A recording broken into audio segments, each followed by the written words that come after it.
ఏప్రిల్లోనే ఇరాన్కి ఇజ్రాయెల్కి మధ్య యుద్ధం పెద్దది కాబోతున్న సూచనలతో కనిపించినప్పుడు కాస్త 2-3 ఇన్సిడెంట్స్ సరిగి ఆగిందనమాట. కానీ ఇప్పుడు మాత్రం ఇరాన్ ఆయతుల్లా కొమిని గట్టిగానే చేశాడనమాట. గట్టిగానే డైరెక్ట్ అటాక్స్ కోసం సిగ్నల్స్ వచ్చేస్తున్నాయి బయటికి. ఇన్ఫాక్ట్ ఇరాన్ తరపున ఏదైతే యాక్సిస్ ఆఫ్ రెసిస్టెన్స్ ఉందో, యాక్సిస్ ఆఫ్ రెసిస్టెన్స్ అంటే సెల్ఫ్ ప్రొక్లెయిమ్డ్ ఇరానియన్ నెట్వర్క్ అనమాట. వీళ్ళలో ఇరాన్ సపోర్ట్ చేసే అన్ని గ్రూప్స్ ఉంటాయి. ఈ గ్రూప్స్ చాలా దేశాల్లో స్ప్రెడ్ అయి ఉన్నాయి అనమాట. ఈ గ్రూప్స్ అన్ని కూడా ఇప్పుడు గట్టిగా పంతం పన్నాయి ఇజ్రాయెల్ పైన.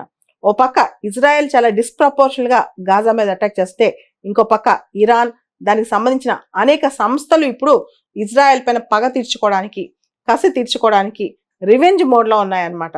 ఇక్కడ మనం గమనిస్తే ఒక పక్క హెజ్బుల్లా, లెబనాన్ లో మిలిటెంట్ గ్రూప్ హెజ్బుల్లా, ఇంకో పక్క యెమెన్ లో హౌతీ రెబల్స్, ఇంకో పక్క హమాస్, మరో పక్క ఇరాన్, ఇవన్నీ కూడా ఇజ్రాయెల్ పైన ఇప్పుడు పగబట్టాయి.